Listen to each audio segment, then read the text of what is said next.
সরকারকে বর্তমানে প্রায় ৬০,০০০ কোটি টাকা ভর্তুকি দিতে হচ্ছে বলে জানিয়েছেন প্রধানমন্ত্রীর অর্থ বিষয়ক উপদেষ্টা ডক্টর রাশেদ আল মাহমুদ তিতুমির। ৪ মার্চ রাজধানীর ব্র্যাক সেন্টার ইনে Centre for Policy Dialogue CPD এবং দ্য ডেইলি স্টার আয়োজিত স্বল্প ও মধ্যমেয়াদে বাংলাদেশের উন্নয়নে নবনির্বাচিত সরকারের প্রাধান্যগুলো শীর্ষক গোলটেবিল বৈঠকে তিনি একথা জানান।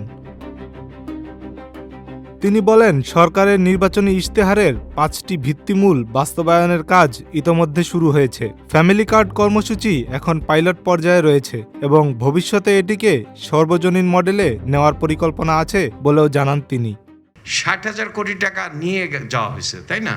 এখন কি করবেন? তাহলে ৬০,০০০ কোটি টাকার থেকে অবশ্যই কমাতে হবে, কারণ এটা তো একটা আনসাস্টেনেবল পরিস্থিতি যে ৬০,০০০ কোটি টাকা আপনার হচ্ছে ভর্তুকি দিতে হচ্ছে।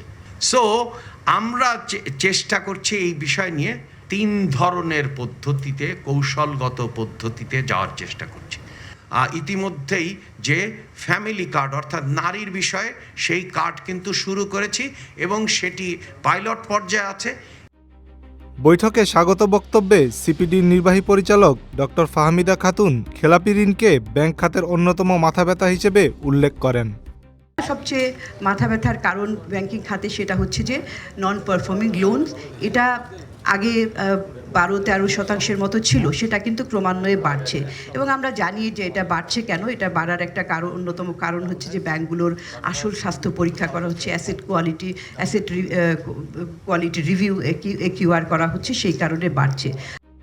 বৈঠকে Bangladesh Textile Mills Association BTM এর প্রেসিডেন্ট শওকত আজিজ রাসেল বলেন, নবনির্বাচিত সরকারের ঝুড়িতে ৩০০টি বন্ধ ফ্যাক্টরি আছে, যার অর্ধেকই বন্ধ হয়েছে ব্যাংকের দোষে। আমরা সবসময় রিশিডিউলকে একটা ইজি ওয়ে ফরওয়ার্ড মনে করি। রিশিডিউল কি? ব্যাংক তার বুকস ক্লিয়ার করার জন্য রিশিডিউল করে দিচ্ছে, কিন্তু প্রবলেম সলভ করছে না। ৬ মাস ২ মাস এরকম করছে। আপনার রিশিডিউলের পাশাপাশি আপনাকে রিফাইন্যান্সও করতে হবে। আপনাকে দেখেন রিফাইন্যান্স করলে ওই ইন্ডাস্ট্রিটাকে রুখে দাঁড়াতে পারছে কি পারছে না। যদি পারে আপনাকে এটা সার্ভিস করতে হবে। এই যে ৩০০টা ফ্যাক্টরি বিজিএম এর বন্ধ হয়ে গেল, এর মধ্যে আমি মনে করি বেশ অর্ধেকই হচ্ছে ব্যাংকের দোষ। এলসি আসছে, ব্যাক টু ব্যাক করতে পারিনি। পলিসি এক্সচেঞ্জ বাংলাদেশের চেয়ারম্যান এম মাসরুর রিয়াজ দেশের বাজেট নির্ধারণে কিছু সুপারিশ করেন। তিনি বলেন, পৃথিবী জুড়ে পারফরম্যান্স বা ফলাফল ভিত্তিক বাজেটিং হয়, আমাদের সেই অনুযায়ী কাজ করতে হবে। দ্বিতীয় হলো, আমার বাজেট প্রসিজিওরে বহু বছর ধরে আমাদের 2টা বড় সমস্যা আছে। একটা হলো আমরা বলি ইনক্রিমেন্টাল বাজেটিং। হিস্টোরিক্যাল ট্রেন্ড দেখে আগামী বছরের বাজেট ঠিক করা হয়, ৫% বাড়াও, ১% বাড়াও, X% বাড়াও। That's now how it is done. Growth বা প্রোডাক্টিভ ক্যাপাসিটি ইনক্রিজ করার প্রয়োজন কি, নেক্সট বছর বা 3 বছরে কি প্রয়োজন, সেখানে এক্সপেন্ডিচার নিডস অ্যাসেসমেন্ট কি, সেটার ভিত্তিতে বাজেট তৈরি হতে হয়। কিন্তু আমরা করি হিস্টোরিক্যাল ট্রেন্ড, ইনক্রিমেন্টাল বাজেট।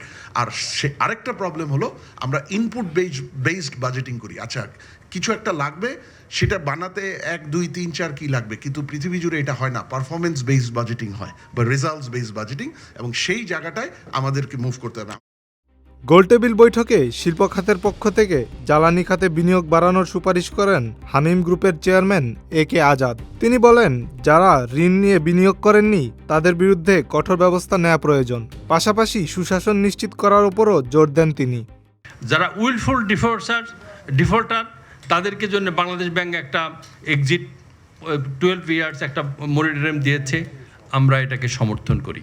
কিন্তু যারা টাকা নিয়ে ব্যবসায় বিনিয়োগ করে নাই তাদের বিরুদ্ধে সরকারকে কঠোর হস্তে তাদের বিরুদ্ধে ব্যবস্থা নিতে হবে, না হলে কিন্তু ইকোনমি এই জায়গায় ভালো জায়গায় আসবে না।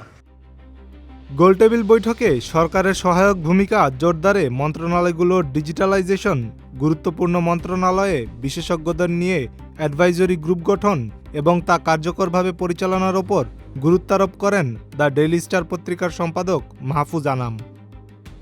আপনি যতই প্ল্যান করেন না কেন, ultimately it depends on implementation.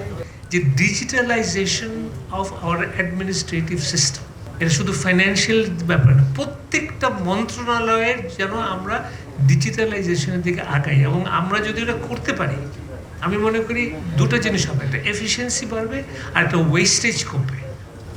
আরেকটা আমার ছোট প্রস্তাব, যে গুরুত্বপূর্ণ মন্ত্রণালয়গুলোতে একটা অ্যাডভাইজারি গ্রুপ করা যায় কিনা, যেমন education, in telecommunication, in health, যে এটা সরকার আছে, ব্যুরোক্রেট আছে, বাট সরকারের আমন্ত্রণে হেলথ সেক্টরে বা অন্য ইম্পর্টেন্ট সেক্টরে যেন একটা অ্যাডভাইজারি গ্রুপ থাকে, যারা প্রত্যেক 3 মাস পর পর এসে সরকারকে পরামর্শ দিবেন এবং তারা আবার ওই সরকারের অগ্রগতিটা একটু মনিটরিং করবেন।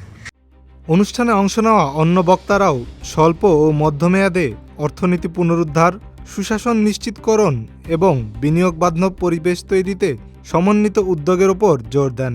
নতুন সরকারের সামনে চ্যালেঞ্জ বড় হলেও কার্যকর নীতি ও বাস্তবায়নের মাধ্যমে স্থিতিশীল অর্থনীতি গড়ে তোলা সম্ভব, এমনটাই উঠে আসে গোলটেবিল বৈঠকে। Salman Rahman, the financial express.